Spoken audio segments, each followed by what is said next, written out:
A phone rings during dinner. That's it. That's the moment. A cell phone buzzes on a table in a darkened house, and Chuck McGill's marriage dies right there.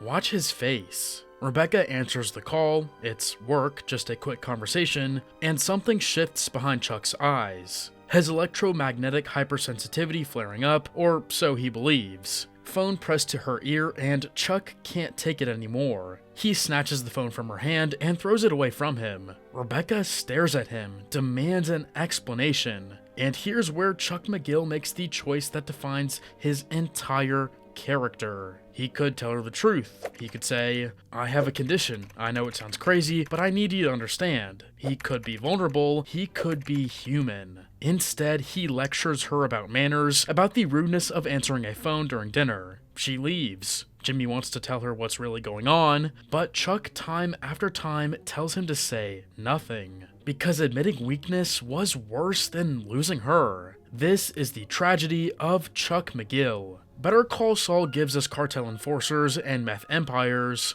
but the show's most devastating villain wears a space blanket and quotes the Magna Carta. Chuck McGill isn't evil. He's worse than that. He's a good man whose pride curdled into something poisonous. A brilliant legal mind who couldn't tolerate anyone else's success, especially not his little brother's. A loving sibling whose love came with conditions so suffocating they might as well have been a death sentence. Chuck didn't get corrupted by the criminal underworld. He wasn't seduced by power or money. No, Chuck McGill destroyed himself from the inside out. Cell by cell. Relationship by relationship. Until there was nothing left but a man alone in a burning house, surrounded by walls he'd torn apart with his own hands. And it all started with one unbearable truth. People liked Jimmy more. Here's what you need to understand about Chuck. He did everything right, followed every rule, graduated top of his class, built one of Albuquerque's most prestigious law firms from the ground up.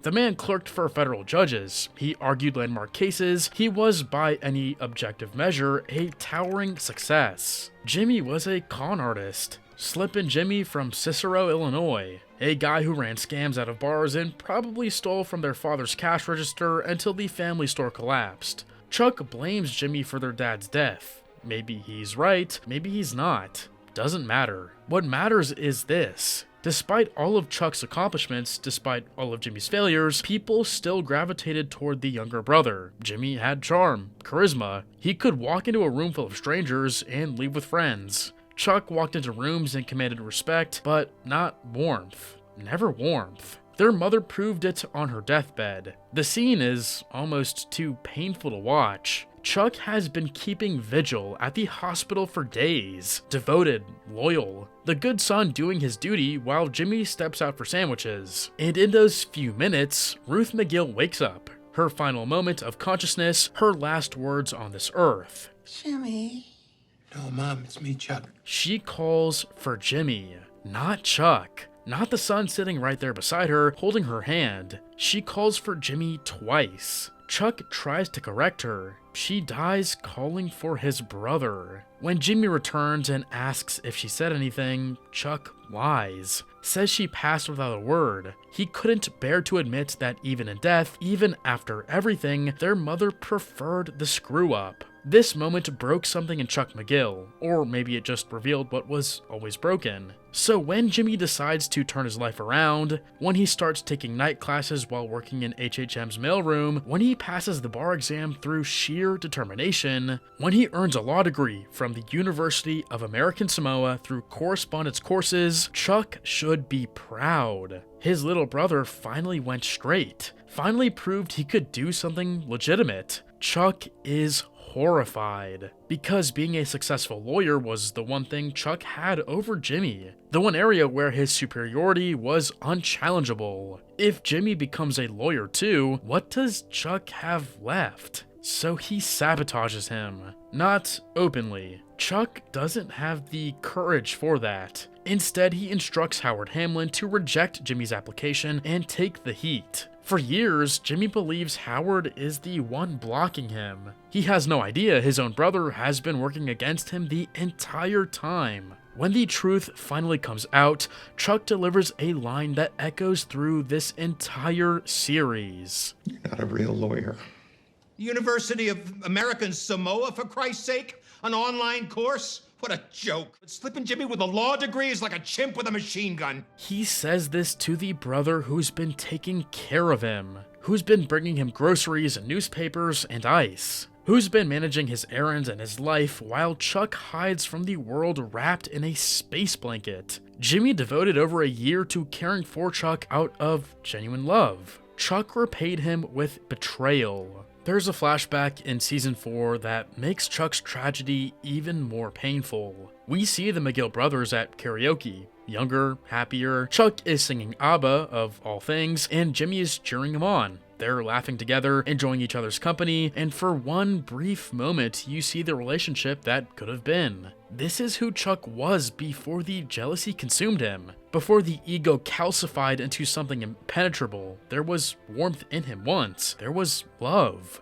But something curdled. Maybe it was their mother's preference for Jimmy. Maybe it was watching his charming brother glide through life while Chuck had to work for everything. Maybe it was just the accumulated weight of a lifetime of resentment that finally became too heavy to carry any other way. Whatever the case, by the time we meet Chuck in Better Call Saul, the damage is done. The man who once sang karaoke with his brother is gone. In his place is someone who would rather see Jimmy fail than admit he was wrong about him. The space blanket, the darkened house, the demand that visitors surrender their phones and batteries at the door. Chuck's electromagnetic hypersensitivity is the show's most elegant metaphor. Doctors tell him it's psychosomatic. Tests prove there's nothing physically wrong with him. The condition is psychological, a manifestation of anxiety, stress, perhaps a response to his divorce from Rebecca. His mind is making him sick, not electricity. But Chuck refuses to accept this, because accepting it would mean admitting something is wrong with his mind. It would mean vulnerability, weakness, and imperfection.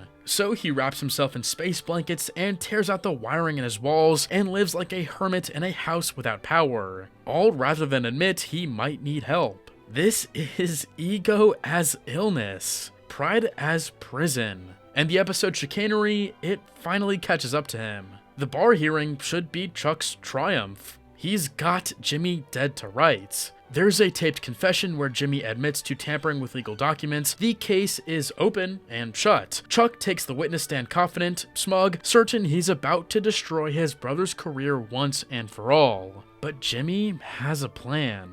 During cross-examination, Jimmy needles Chuck about his condition. How close does one electrical source need to be? Can he sense batteries? Can he detect phones? Chuck plays along, condescending and dismissive.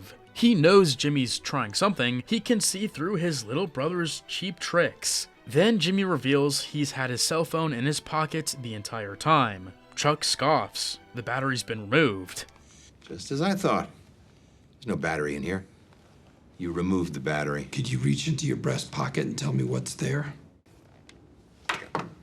Chuck pulls out a fully charged battery. Huel Babineau planted it on him in the stairwell an hour and 43 minutes ago. Chuck's been carrying live electronics against his skin the entire time. He felt nothing. This is the moment. Chuck could pause, reconsider, accept that maybe, just maybe, the doctors were right all along. Instead, his ego detonates. The fact that the I am defendant... not crazy! The courtroom goes silent as Chuck unravels in front of everyone who matters to his professional reputation. His ex-wife is watching. His colleagues are watching. The Bar Association committee sits in stunned, embarrassed silence. Look at Rebecca's face in this moment. That's not anger. That's not even pity. It's the terrible recognition of someone finally understanding why her marriage failed. This is who Chuck was always. She just never saw it so clearly before. Chuck's ego couldn't handle being proven wrong, so instead of accepting reality, he destroyed himself publicly.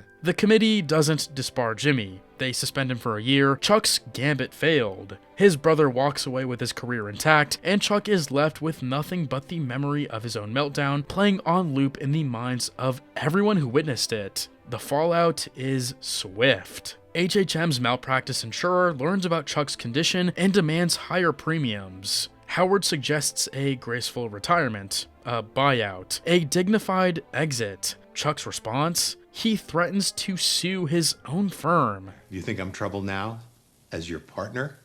Imagine me as your enemy. Pure ego. He'd rather burn down the firm he built than accept that his career might be over. Howard pays him off anyway, forces him into retirement, and this is the final blow Chuck cannot survive. Watch the final episode of Chuck's life. He sits alone in his dark house. No electricity, no career, no wife, no brother. He told Jimmy, I don't want to hurt your feelings, but the truth is, you've never mattered all that much to me. Driving away the last person who still cared. Rebecca tried to reach out to him after the courtroom disaster. He rejected her. He has pushed away everyone. Now Chuck begins systematically destroying his own home. He tears apart walls looking for hidden wiring, rips out insulation, demolishes drywall. The electric meter is still running, and he can't figure out why, so he smashes it with a baseball bat. When he's finished, the house looks like his life feels. Gutted, wrecked, stripped down to nothing. And then, sitting in a numb and broken state, Chuck repeatedly kicks his desk until the gas lantern topples onto the papers below. The fire starts. He doesn't move. Chuck's suicide isn't impulsive. It's the logical conclusion of everything his ego demanded. He couldn't be vulnerable, and he didn't want to be wrong. He couldn't be less than he believed himself to be, and when reality finally forced him to confront his own limitations, he chose death over acceptance. Here's what makes Chuck McGill truly tragic. He loved his brother. Deep down, beneath all the resentment and jealousy, Chuck cared about Jimmy. The show proves it. There are flashbacks showing them singing karaoke together, laughing, genuinely enjoying each other's company. Chuck bailed Jimmy out of serious legal trouble once, and he did care. But his love was conditional, stunted. He could only love Jimmy if Jimmy stayed beneath him, if Jimmy remained the screw-up who needed saving. The moment Jimmy tried to rise to Chuck's level, that love curdled into hatred. In a way, they created each other. Chuck's sabotage and rejection pushed Jimmy toward becoming Saul Goodman. Jimmy's charm and likability fed Chuck's insecurity until it consumed him. They were locked in a destructive spiral. Jimmy seeking approval, Chuck withholding it, Jimmy cutting corners to prove himself, and Chuck using those shortcuts as evidence that Jimmy was irredeemable. Round and round until one of them broke. Chuck broke first. Jimmy eventually adopts the name Saul Goodman specifically to escape being known as Chuck McGill's loser brother. Even from beyond the grave, Chuck's rejection keeps shaping Jimmy's choices. And here's the cruelest irony. Chuck was right about Jimmy. Jimmy did cut corners, he did bend rules, and he did become exactly the kind of crooked lawyer Chuck always feared. But Chuck was right for the wrong reasons. He didn't oppose Jimmy out of concern for the law or potential victims, he opposed Jimmy out of jealousy, a desperate need to maintain superiority. Self-fulfilling prophecy powered by ego. In the series finale, Jimmy finally offers his assessment of Chuck. The most brilliant guy I ever met, but he was limited.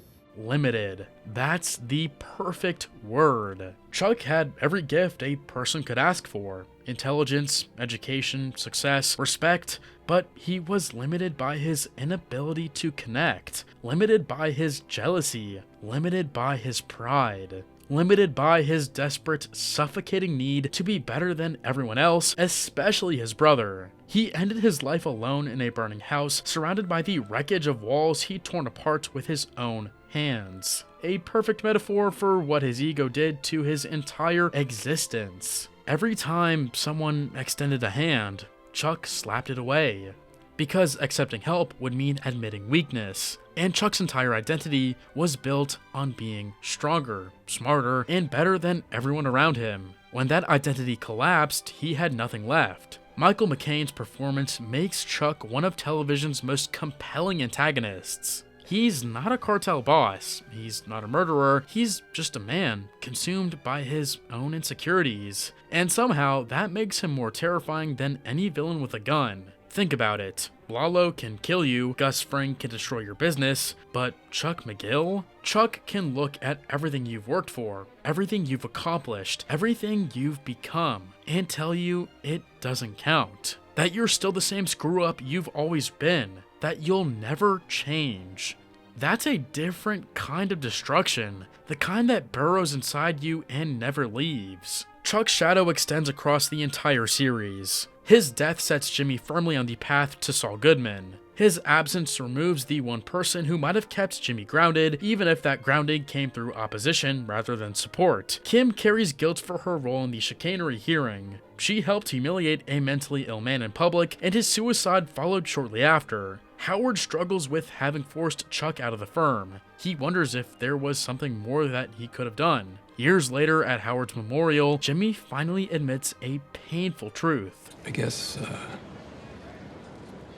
was a certain amount of jealousy on my part because Howard had the, respect of my brother. The respect Jimmy spent his whole life chasing and never received. At the very end, when Jimmy confesses his crimes in court and takes accountability for everything he's done, he specifically mentions Chuck. I got his malpractice insurance canceled.